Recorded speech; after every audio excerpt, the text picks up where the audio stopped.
Welcome back to the YouTube channel of Legal Edge after college. जैसे कि आपको पता है अब क्लैट का पेपर हो चुका है, क्लैट के रिजल्ट्स आउट हैं, काउंसलिंग प्रोसेस चलती रहेगी।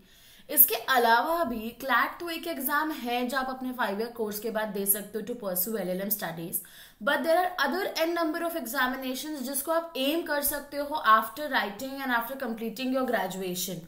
One of them is SEBI law officer. ये काफी अंडररेटेड एग्जाम है, लेकिन एक सिंपल सी बात मैं आपको बताऊं तो कि ये एग्जाम काफी इंपॉर्टेंट भी है क्योंकि ये बहुत ही स्टेबल टाइप का जॉब है और बहुत सारे लोगों को लगता है कि यार ये एग्जाम क्या है, कैसे है, किस तरीके से होती है। तो मैं आज आपको बताती हूँ that for how SEBI law officer के लिए आप प्रिपेयर कर सकते हो, कौन कौन एलिजिबल है इस पर्टिकुलर एग्जाम को राइट करने के लिए, लिखने के लिए। तो मैं आज आपको ब्रीफली इसका पैटर्न बताती हूँ, इसका सिलेबस बताती हूँ और उसके बाद हमारे चैनल में हम आपको फर्दर अपडेट्स देते रहेंगे over SEBI law officer.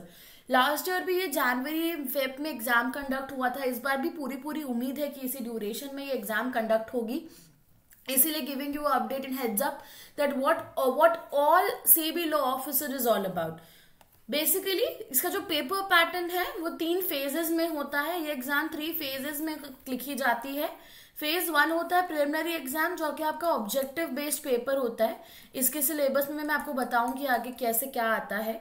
Second आपका मेंस होता है, यहाँ पे आपके आंसर राइटिंग, सब्जेक्टिव स्किल्स, ये सब चेक किए जाते हैं बेसिकली।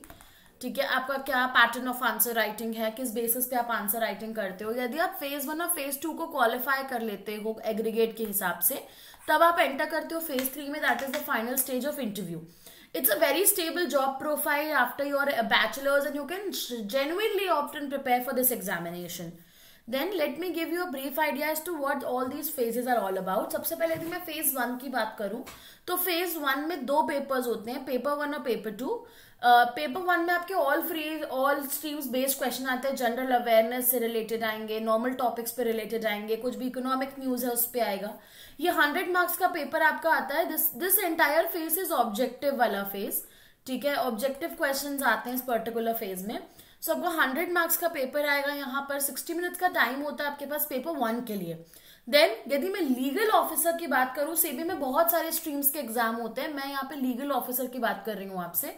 लीगल ऑफिसर के फेज 1 के पेपर 2 में लीगल स्ट्रीम से क्वेश्चंस आते हैं। मैं आगे चल के आपको सिलेबस भी बताऊंगी इसी पर्टिकुलर वीडियो में, इस पर्टिकुलर पेपर का। 100 मार्क्स एंड 40 मिनट्स होते हैं आपके पास यहाँ पे। 1/4 नेगेटिव मार्किंग यहाँ पर होती है, ये एक इंपॉर्टेंट पॉइंट है। This is not entirely a positive marking based question, it's a negative marking based question. आपको मिनिमम आपका जो क्वालिफाइंग क्राइटेरिया है, ठीक है, आपका जो क्वालिफाइंग क्राइटेरिया है, पहली बात यहाँ पर 2 क्वालिफाइंग क्राइटेरियाज है जो मैं आपको समझाना चाहती हूँ। सबसे पहले आपको पेपर 1 में जो जर्नल अवेयरनेस का पेपर है, इसमें आपको मिनिमम 30% मार्क्स लाने होंगे to qualify this paper, and आपको पेपर 2 में लाना होगा 40% मार्क्स। और जैसे मैंने आपको बताया कि हमारे पास 3 फेजेस है सेबी के पेपर में, तो फर्स्ट फेज का क्वालिफाइंग क्राइटेरिया ओवरऑल 40% है। इसका मतलब आपको इसे ओवरऑल भी 40% से क्वालिफाई करना होगा जो एग्रीगेट कट ऑफ जाता है। साथ ही साथ में आपको पेपर 1 और पेपर 2 ऑफ फेज 1 को इंडिविजुअली भी आपको कट ऑफ क्रॉस करना इंपॉर्टेंट है। तो यहाँ पर आपके पास टोटल फेज 1 में 3 कट ऑफ हो गए टू क्वालिफाई। पहला आपका पेपर 1 का कट ऑफ, दूसरा आपका पेपर 2 का cut off. Along with that आपको एग्रीगेट कट ऑफ को भी पार करना पड़ेगा, उसके बाद ही आप नेक्स्ट फेज में एग्जाम को लिख पाओगे, लाइक फेज 2 जो कि आपका मेन्स पेपर है। तो you have to qualify 3 cut offs here. One is the aggregate overall cut off of phase 1, that is 40%। Minimum 40% score नहीं आया तो आप क्वालिफाई नहीं करोगे। साथ ही में आपको पेपर 1 पेपर 2 दोनों में अलग अलग कट ऑफ को क्लियर करना पड़ेगा। पेपर 1 का जेन्युइनली कम है क्योंकि वो जनरल अवेयरनेस का पेपर है और लीगल में आपसे एक्सपेक्टेशन ज्यादा होती है किसी की भी, तो वहां पे आपका कट ऑफ ज्यादा है, that is 40%। Now, if you qualify this cutoff here, you will move to phase 1, phase 2. Phase 2 के यदि मैं आपसे बात करूं तो phase 2 में अगेन 2 पेपर्स होते हैं, paper 1 paper 2। The only point is that phase 2 is descriptive in nature. ठीक है, phase 2 is descriptive in nature. Again, paper 1 is based mainly on English. They check your writing skills, analytical skills, everything, like what all comprehensive capacities you have. So they check that in paper 1. That is also of 100 marks and the cutoff as last time is 30% here. Then you have paper 2 जो कि legal है, legal descriptive answers उसमें पूछे जाते हैं। Again इसका 100 marks का paper होगा और कट ऑफ 40% होगा। फर्क ये है कि फेज 1 का जो कैलकुलेटिव कट ऑफ था, एग्रीगेट कट ऑफ, वो 40% था और फेज 2 का जो आपका एग्रीगेट कट ऑफ 50% है। मतलब आपको इन दोनों पेपर्स में ये इंडिविजुअली स्कोर करना होगा और मिला के आपको 50% का कट ऑफ क्रॉस करना होगा 200 मार्क्स में से, तो ही आप फेज 2 का पेपर भी क्वालिफाई कर पाओगे। जैसे ही आप फेज 1 फेज 2 क्वालिफाई कर लेते हो, उसके बाद you are called for interview and after interview the final selection round take over.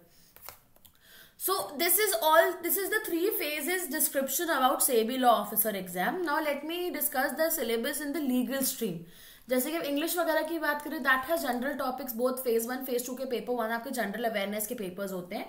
But when we talk about legal, तो यहाँ पे हमारा जो पूरा ब्रेकडाउन है वो ये 12 सब्जेक्ट्स में ब्रेकडाउन है सिलेबस का। Constitution, contract, administrative, consumer protection act भी पूछते हैं, पूरा क्रिमिनल लॉ है, so you have CrPC, you have IPC, you have evidence, हमारे पास सिविल भी है तो यू हैव सीपीसी के क्वेश्चंस भी, टोपा से भी क्वेश्चंस आते हैं। सबसे इंपॉर्टेंट जो इस पेपर में जिसमें मेजॉरिटी ऑफ क्वेश्चंस आते हैं ना, वो है कंपनीज एक्ट और securities law.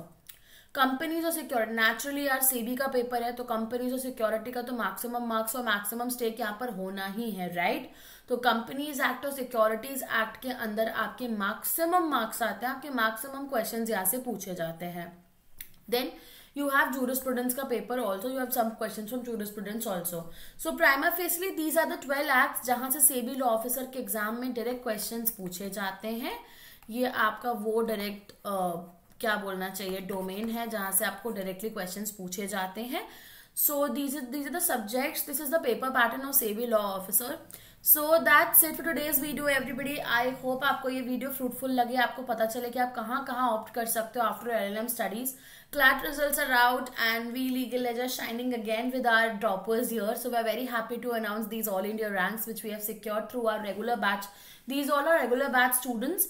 So that's it for today everybody. Good day, take care. Please go look for very good options after your completion of bachelor studies, because law is a very wide stream where you can opt for any option, any career option you want to opt for. So that's it for today. All the best. Take care.